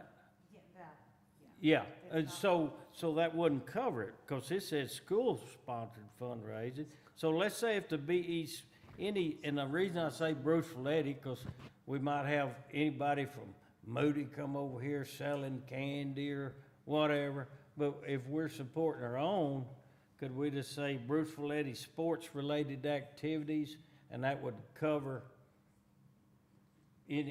whether it's baseball, soccer, whatever. That was the only thing I thought that we might add in the discussion. There would also be band in there. Band sells candy for fundraisers. Yeah, but see, it says school-sponsored fundraising, so that'll cover any school-sponsored. Right, school But- sponsored, not sports. Yeah, but sports like at the baseball field up there, Little League stuff, see, that's not gonna be covered in here, and I think we need to cover that. Not that they maybe do fundraisers, but they might. So if they did, there you go, yeah. Grandbabies, I think. But I think if we add that language in there, then that'll cover it, BE sports-related activities. Would that cover it, Graham? Okay. That's the only thing that I seen. Other than that, it looked great. That was for the church. And I'm happy to make that revision before approval, or I can bring it Yeah, back, or. we can just add that as number 10 down there. That's what I did, sir. I just. Right. In my notes here, that's what I made it number 10. Okay. If in fact there's a motion, then the motion could be as amended, Right. which would. Okay. I'll make a motion to approve this ordinance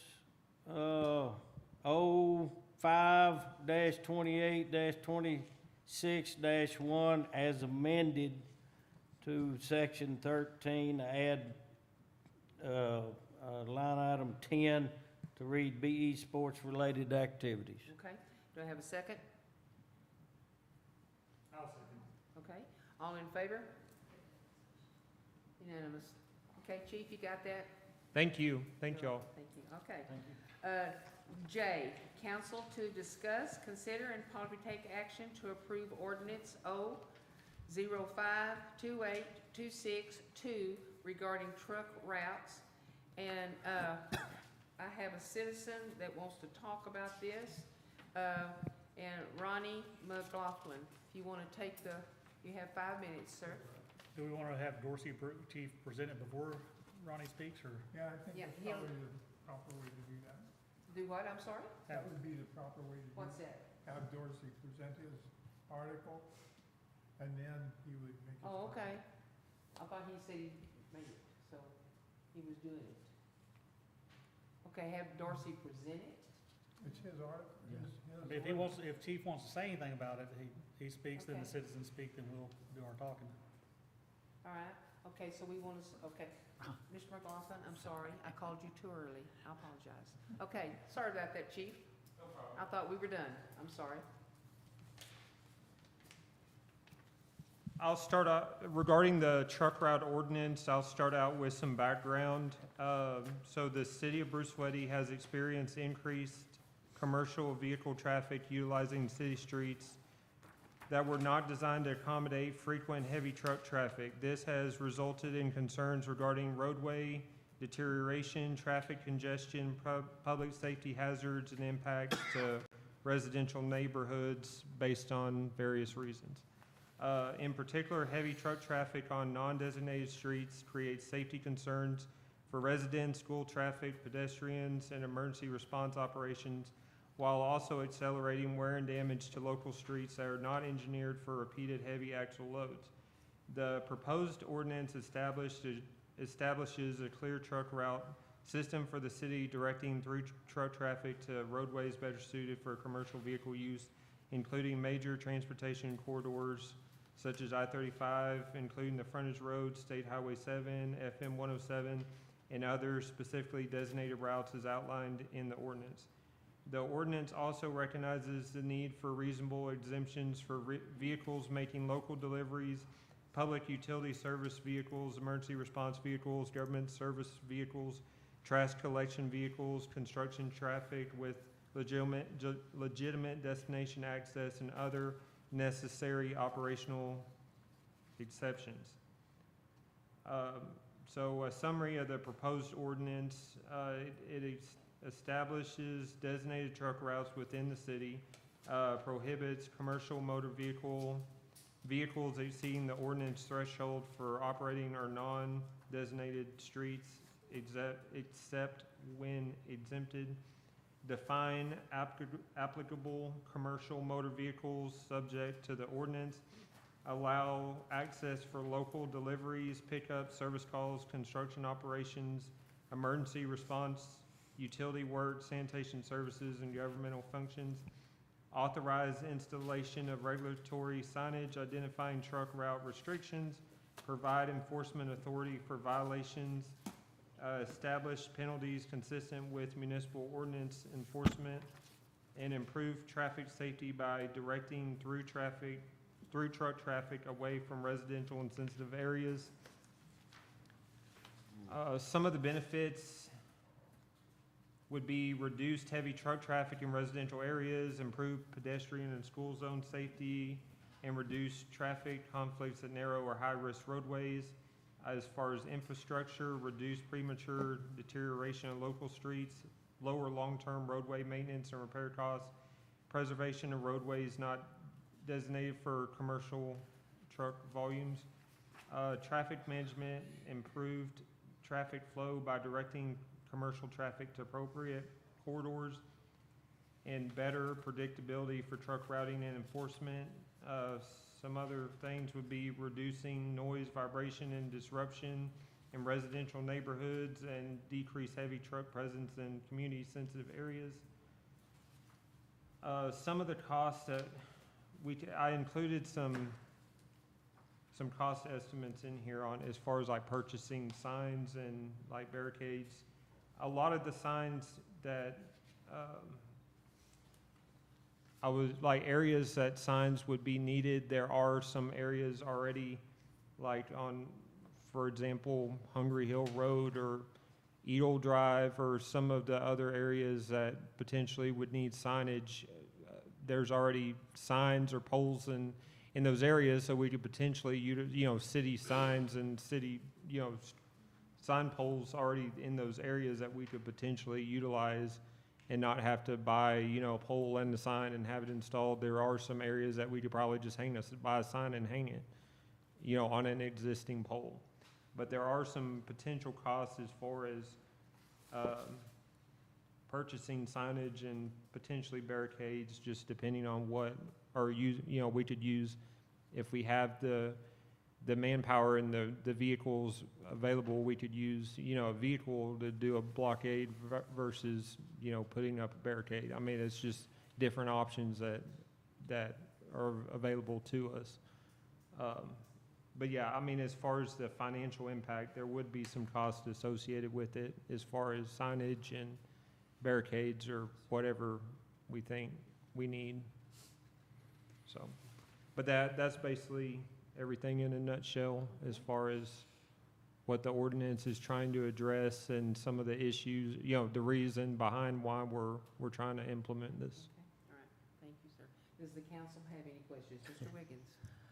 Again, I think it needs a little tweaking, but, on that, under that section 3, and because it doesn't, let's say, what I'd like to add to that is personal, non-business related transports. And what I mean by that is, let's say somebody is got a trailer and they're gonna move. So I'm gonna move myself. So I'll get me a horse trailer and I'm gonna put my furniture and all that in there. It doesn't cover that. Or I'm gonna, you know, I've got a horse or maybe I've got a steer that I'm gonna take to the show and show. Well, it's not gonna cover that. It's business related. This is non-business related transport. So this is my personal horse or my personal steer or my personal trailer that I'm gonna haul my personal stuff. That's not covered in here. We've got personal versus commercial here. So I'd like to add on that section where it says this definition does not include, and put personal, non-business related transports, and also that section 6 where you have the exceptions this ordinance shall not apply to. You have 10 items there, put item number 11, put personal, non-business related transports. And then that'll cover anything if anybody wants to haul their personal stuff, whether it's animal, livestock, or furniture, or whatever, they'll be okay. Anybody else have any other question? I'm Okay, sorry, Mr. sir, Richardson? on section 3, One moment. On section 3, if I understand that right, this definition in talking about the commercial motor vehicle, because you're talking about the 2,601 pounds or greater, you know, Yes, sir. combination weight.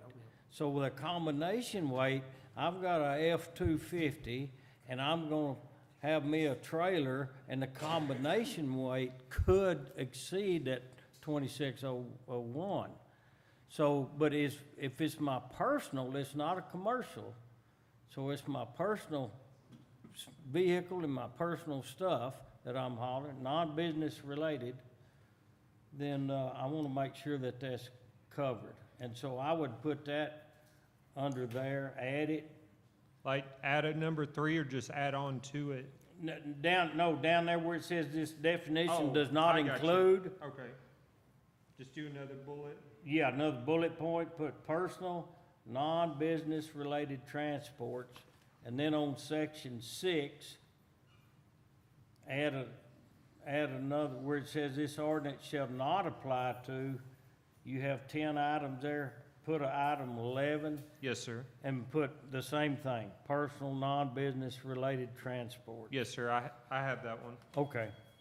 Other than that, that was it. Okay, Thank Mr. Councilman Richardson? All right, Chief, so, I'm looking at section 4, letter B. Yes, sir. It says frontage roads shall not be used for unnecessary bypassing of designated truck routes. Have you run this by our attorneys? 'Cause I don't think, I mean, is TxDOT gonna let us decide whether trucks can use the frontage road or not? Because that's how that reads. I'm sorry, what section? Section 4, letter B, the title is Interstate Highway 35 Frontage Roads. And there, if you skip down, it says frontage roads shall not be used for unnecessary bypassing of designated truck routes. And earlier, he designates the truck routes as 35 itself, not the access road. So how this reads to me is that trucks can't drive down the access road. We just, I mean, I haven't verified that, but I'm good with just striking that out, just removing it completely. I mean, if the other council members are good with that, I'm good with it. Section 4. I don't have no B. But A. Section 4. 4B. Section four, Right above- I don't right have above a the, B. restricted streets and specific routing restrictions. You said section 4B? I completely understand where You you're get coming. what I'm saying with the Because wording you of that. can't Oh, I see really, it I mean, here. I don't really Okay. see how you could bypass on the frontage road. I put the page. So I think we should just strike it out, just remove Yeah, I that. see it. Okay. So you want to strike? Yeah, he's gonna strike it out. This right here. Or, I'm sorry, this Okay. right here. And I had one more. All of One more? this? Okay. So, how many This signs too? are we talking Don't here? need to be? There won't be a B. I, Okay. to be honest, I think that's still kind of TBD. How so? I don't have like a hard number as far as, but I don't necessarily think we're gonna need, a substantial amount of signage. I think we kind of already identified what the problem areas are the main areas of concern, and we could focus on that first. So you're looking at only putting signs on certain roads and not all the, roads? Like, for example, so we're 107 going down towards Moody. Are you gonna put a sign on each of those roads? Or are we just gonna ignore those till there's a problem, or what are you looking at doing? I mean, my thought starting out is just, we've identified, like Hungry Hill as a problem area, Eagle Drive, First Street, other areas in Bruceville, there's, certain areas that have been areas of concern or areas that we've received complaints on, and I think, making that the first priority and addressing those, and then just going from there. I don't necessarily think we need a sign on every street. So if somebody complains, then they get a sign? Yes, sir. Okay. All right, Mr. McLaughlin, Mr. McGurr, you have a question? I was Because just, Mr. McLaughlin We're getting to gets you his though, I 5 promise. minutes here in a minute. yeah, okay, I was just gonna make a comment when you were talking about section 3. Section 3. Can't hear me? Yeah. There we, okay. When you were talking about section 3 and you incorporated personal vehicles in there, the caption for that is commercial motor vehicles. So then when you say the exemptions as part of that, this definition does not include, and you're putting personal vehicles, the caption on that is commercial vehicles. It doesn't speak to personal vehicles at all. It's not addressing personal vehicles, it's only commercial vehicles. So if your personal vehicle isn't a commercial vehicle, it doesn't even apply under this section. But I was talking about the weight. If you have a combination weight here of 26,000 pounds or greater, Yeah, if you have a commercial vehicle of 26,000 pounds. Remember where it says here, commercial vehicles, commercial motor vehicles. You can't inject something else in there that's a personal motor vehicle, okay? So if somebody were to take and say you're in violation of this ordinance, section 3A, and it's your truck pulling your animal trailer, it doesn't fit in here unless you're doing that for commercial purposes. okay, so, but we could still add it to the exception here. I just think if we added it to the Yeah, exception. you could add it because it doesn't speak to Right. commercial or So private. you're saying we don't need to add it to 3, To 3. but go ahead and add it to 6? Yeah. Okay. All this covered. All right, Doris, you okay. have a comment? Yes, sir. I Can we I- just do this, redo this and bring it back? can. Unless, Because we got unless, so if many there's, different people wanting to if do there's a different bunch things of on it. changes, then yeah, but if there's just a few things, I think we can probably take care of it That's now. all change, It's huh? up to you, But- sir. I'm fine with making the changes and then, approve it as amended. Okay. Can I make a recommendation? Yes, sir. Kind of like my other item that we tabled, the resolution. What I would prefer, maybe he's the same thing, email him all the things that you're All y'all wanting, wanna change right? on it. And that way it can be compiled and information sent back to y'all, and then you're prepped for the next meeting. Yes, I Okay. agree. If you make these changes, but one thing I'd like to ask, any changes made somehow or another, whether you do it in red or what, make sure that that change stands out. Yes, Where sir. we don't have to sit here and go through every line. That and way see they can if vote on one it. word changed. Standard editing would say that if you strike it, then you can actually type it with a strike through. Yes, I know. Okay? If But you're it going to add it, it's underlined. Okay, Okay? yeah, All right. because if, like, what, maybe I want to change something and maybe Lawrence says, no, I don't want it changed, I like that. So at least it'd be out there and we can take votes on it, you know, okay? All right, So, now, will we Mr. table it? McLaughlin, you have your 5 minutes, sir. Are we tabling it? Your time to shine, sir. Oh, we're not doing that. Here I am.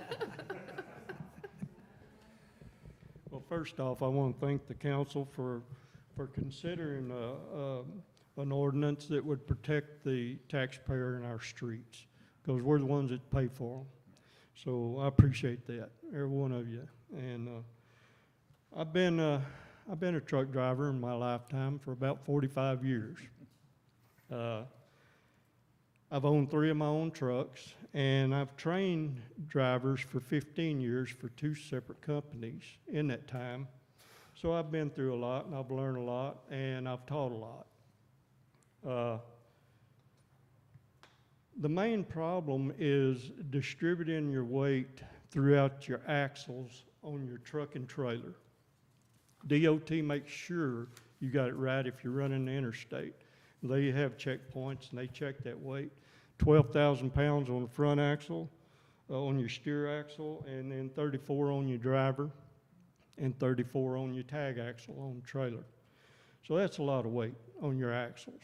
When you're steering that truck, and you come up to a stop sign, or you come up to a turn or whatever, you're operating that 12,000 pounds right there where you sit to make that turn.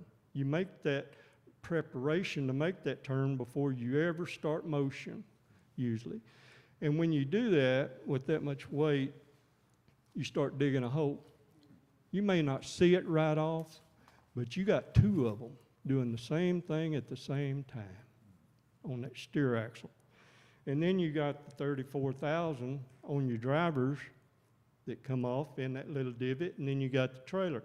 Well, make a long story short, if you have multiple trucks coming through our town doing that, guess what's going to happen? You may not see the damage today, but it's going to show up in a couple of weeks. We're not built to hold that kind of weight. The interstate is 107.7. The county makes sure it'll hold it up. Every now and then when it gets to be 105 degrees around here, it'll let go and they have to go out and fix it, whatever. Anyway,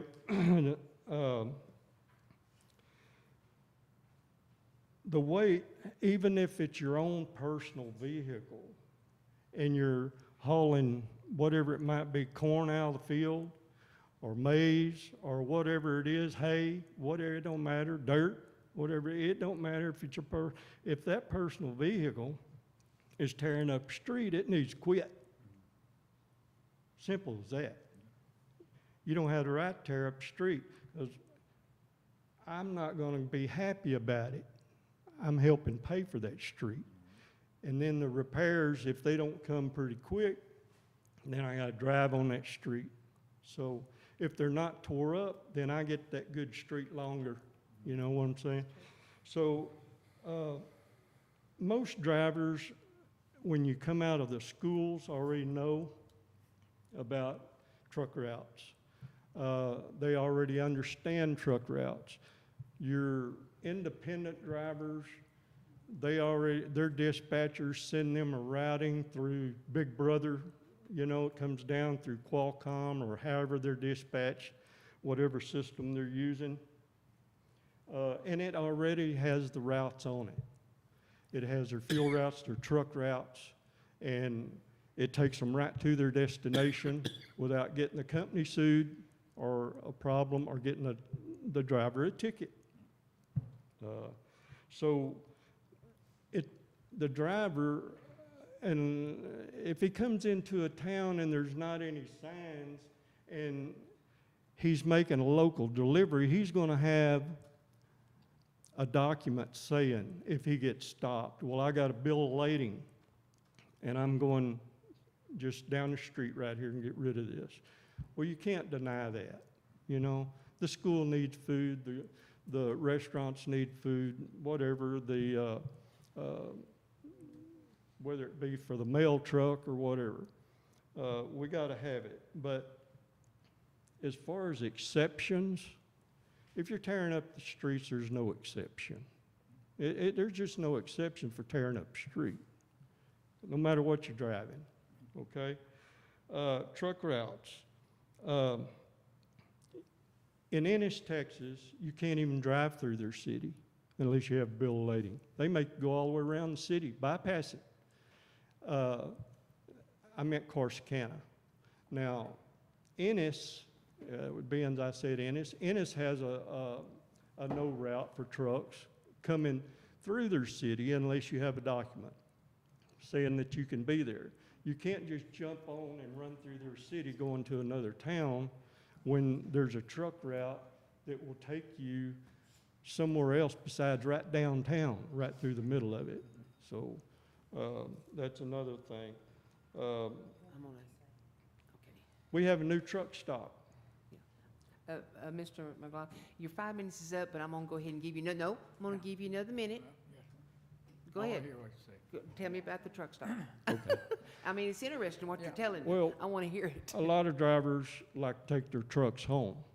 There's not a convenient place to park it, and they can take it home, so they'll hope that nobody, gets involved in that little trip of getting it home. But we have a truck stop now, and you can park that truck at the truck stop and get mama to come get you, or leave your four-wheeler at the truck stop. There's an alternative here and I've had to do it. When we didn't have a truck stop where we lived, she'd have to come get me. It could have been up to, 15, 20 minutes away. Yeah. So now there's a convenience of a truck stop to help that out. All right, thank you, sir, that was very interesting, thank you. Okay, does anybody have any questions for Mr. McLaughlin or anything to talk about? Okay, all right, well, thank you, sir, very much. Okay, so there was nothing taken on number J, we're gonna. Are we tabling it? Huh? Are we tabling it? Well, or do you say we're gonna put it on there and we're gonna email? Right. Yeah, Okay. stuff on that. Yes, Mr. McGraw? I'm going to make a motion that we table it, submit our amendments to the chief of police and bring it back Do I to the have a next second? council meeting. Second. All right, got a second, all in favor? Unanimous, thank you, ladies and gentlemen. Okay, all right, number 8, it's a staff report. And it says here, council to discuss and consider staff report from the city administrator, chief of police, city attorney, counseling engineer, and department heads. Okay? Lawrence, do you have anything on there, or does anybody want to? I just want to say it's a record of 3 tables in 1 meeting. But no, things are going well. Any questions for me and staff? Any questions for city administrator or staff? Okay. No, sir? Oh, yes, sir. Mr. Chief Dorsey has one. Thank you, ma'am. I don't have any questions, I just have some comments. If- Comments? Okay. From my report. For your report? Yes, ma'am. Okay. And we read this at this table? He's got some comments on his report. It's for his staff. For my staff report, I'm sorry. Staff report, okay, Yes, ma'am. gotcha. Yeah, I know I sent the council an email back on May 20th regarding some updates. I'm happy to read the email verbatim, but Oh, please don't. we may be here a while. So I made a streamlined version.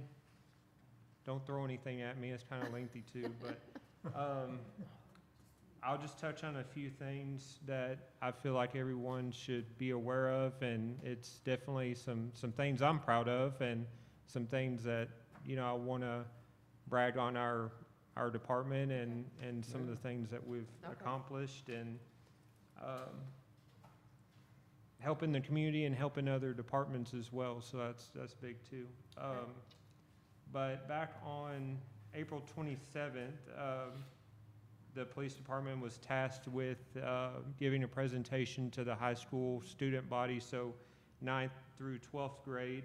So back on April 27th, our department conducted a public safety presentation for Bruceville-Eddy High School students in grades 9 through 12. We basically did like a civilian interaction presentation, but it basically was highlighting, positive, reinforcing positive interactions with law enforcement, traffic stop expectations, personal responsibilities and decision-making, and public safety awareness. Also had the honor of having and inviting Joseph Scaramucci. For those that don't know him, he's the Director of Law Enforcement Training Operations for a nonprofit called School Game Solutions, and he's Reserve Deputy for McLean County Sheriff's Office, and he actually began his law enforcement career in Bruceville-Eddy. So it was kind of cool to have him as a guest speaker, but he gave a presentation regarding online predators, human trafficking awareness, social media safety, cyber exploration risk, and digital footprint management. So we did a joint presentation that I felt was really good. The students were really engaged, and I feel like they gave us, almost an hour and a half worth of their attention. So I appreciate that. This week, May 25th through 29th, so we're currently in day 4 of our training, but our department, in conjunction with the school, we're the hosting agency for some alert training. Alert stands for Advanced Law Enforcement Rapid Response Training.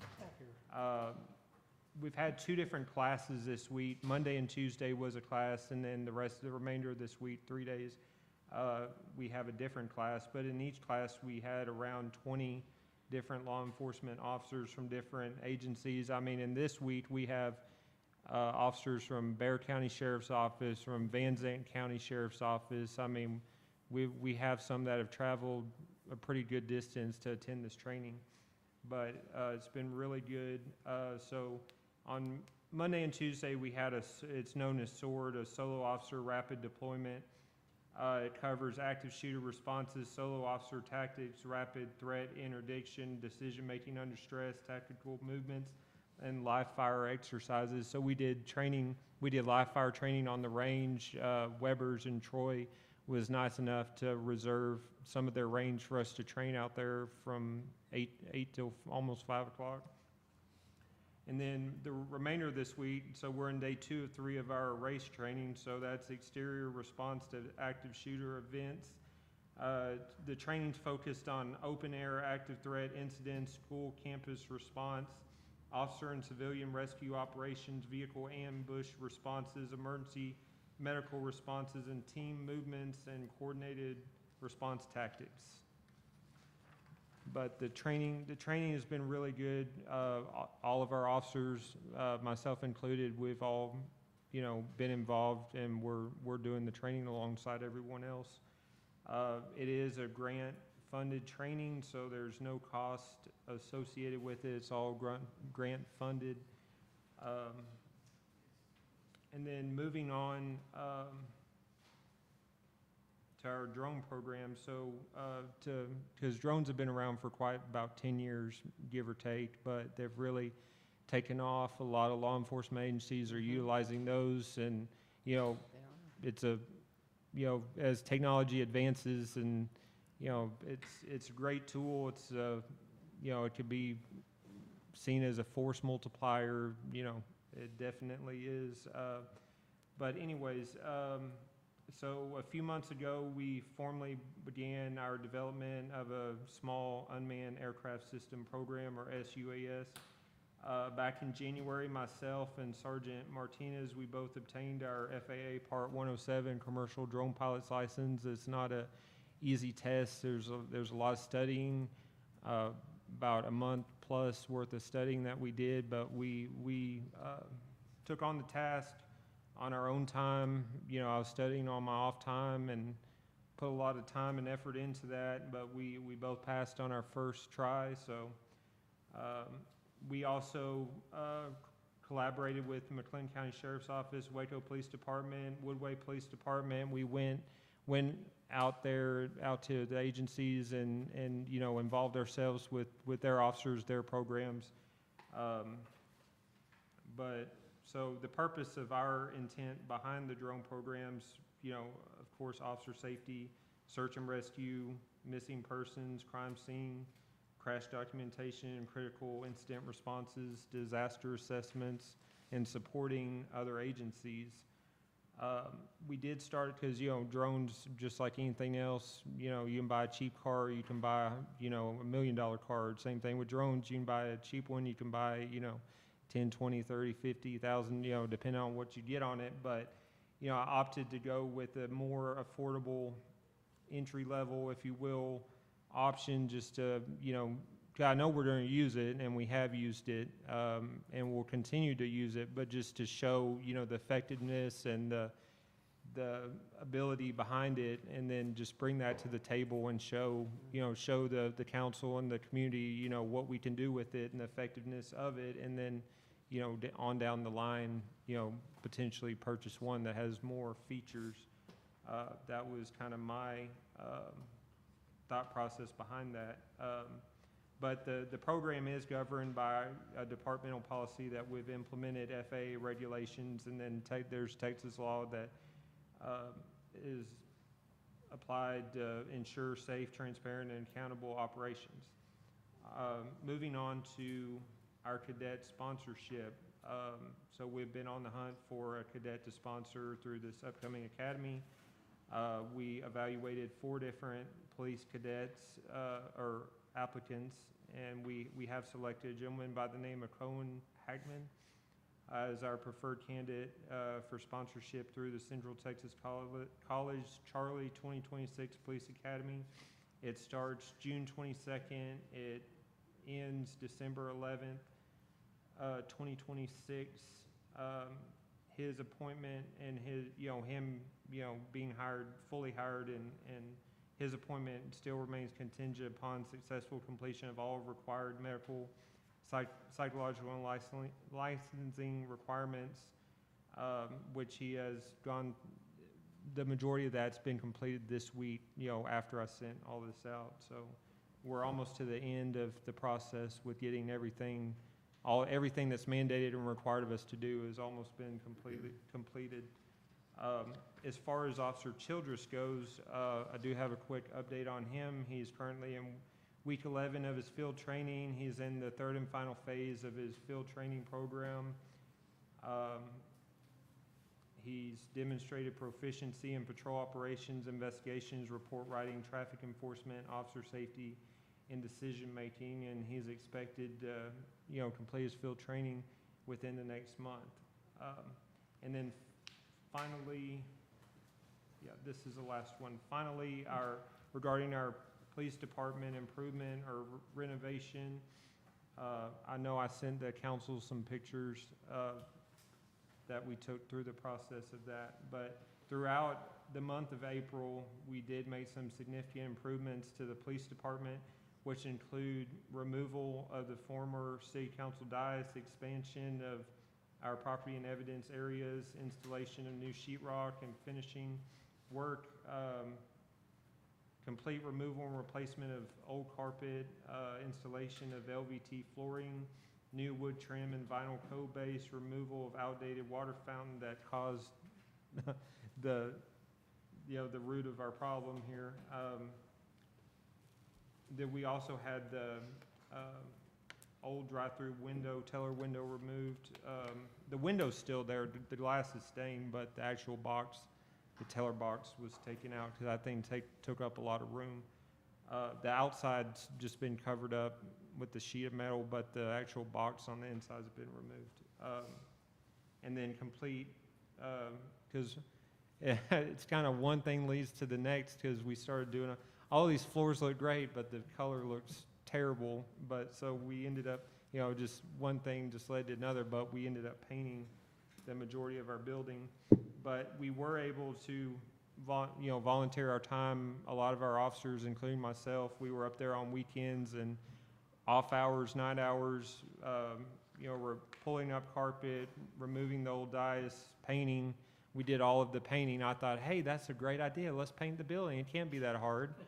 It was a bear. But we did have someone that let us use a commercial paint sprayer because I was like, oh yeah, we can roll this and paint it. And I rolled 2 walls and I was like, I'm done. I'm not doing it anymore. So we got a paint sprayer, commercial paint sprayer, and that's where it's at right there. Okay. That made a world of difference. Yes, But we did, even though it was a big job, it was in a sense overwhelming at times because man, we spent all day painting, but between all the prep you have to do, and we already had the floors in, so we had to cover all the floors, tape everything off. Once you factor all that in, it's man, it's a lot of work, but it paid off in the end. It saved the city some money because it was going to cost quite a bit to have all that painting done. So, Okay. but All right, thank you, sir. Mayor, Yeah. may I say one thing real quick? Sorry, did you want to ask Chief a question? I'm sorry. I have a question when you get a chance. Okay, yeah, you want to ask Chief a question? Go ahead, Lawrence, I'll wait. Oh, no, I was going to bring up something else, but if you want Okay. to direct I it to just, Chief. this is gonna be quick. So were all of our officers able to go through the sword and the erase class? yes, sir. And was Moody come in and covered us and everything? Or did we have another agency assist us with that? Yes, sir. So. Okay, that's all, Yeah, so my thought process on this was I wanted all of us to attend the training and train together as a department. Yeah. So I felt like, and then speaking and coordinating with Alert, I was like, let's go ahead, because these are 2 of their best courses, and, I think you and I will agree that all officers should go through it. Because it's really good training, and it's free in essence for us, to go that training. So I was like, it's no better time. They had the availability to have both these courses back to back. Let's go ahead. We're only required to have 16 hours every cycle of alert training, but this will put us over, but that's fine. That's not a problem. But go ahead, get it all done. And so I reached out to some other agencies. I was like, hey, we're going through this training. We're going to need some day shift help while we're in training. So I did reach out. I've had Lorena PD, Moody PD, the constable's office, and then the sheriff's office as a supporting agency for those departments that are primary for covering for us. So I sent out, and I'll let Can I cut you off there, Chief? Sorry. Yes, sir. Just, I have one last thing. Okay. Don't throw something at me. So you referenced this email that you sent out. How much of that was written by AI? Because I plugged this into Microsoft Word. It read 3,300 words, 12 pages long, and a lot of it looked like AI fluff. So I guess, not so much a question, but can we kind of next time cut some of this AI looking fluff out of this email? He had 10 minutes to give his presentation, and it only took 11. I was counting, so you done good.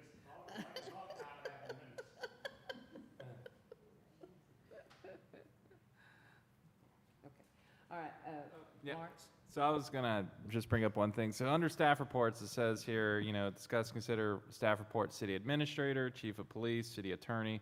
We talked to all those people, even department heads. Gene even spoke up. There's one in here that says consultant engineer. So I wanted to point out Gil Gregory. He is a senior project manager for MRB, and he's taken Armin's spot. And I just wanted to introduce him. I didn't want to put him on the spot, but he braved sitting through our meeting of over 3 hours now. You said I had 10 minutes? Yeah.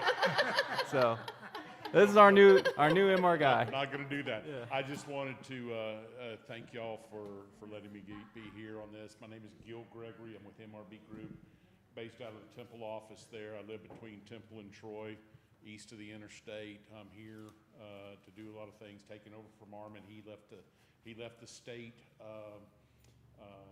Family moved and all that kind of stuff. But anyway, we're here. Whatever questions you have, just open it up to you whenever we're here. And just happy to be here with you. We appreciate you. All right. Okay. Thank y'all. Thank you.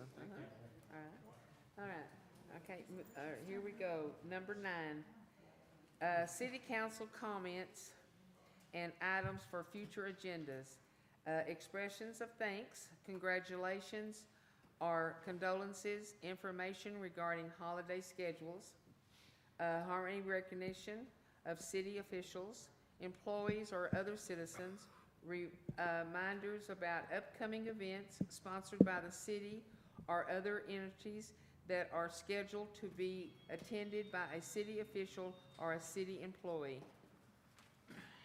Right? And I don't think we have anything on that. Oh, Mr. Wiggins? The only thing is commend the police department Yes. for all them things that the chief talked Yeah. about that Yes. they did. Thank you. Definitely. Good job, Chief. Yeah, I had a big drone follow me today at the airport in Temple. It was huge. I thought, I'm not speeding.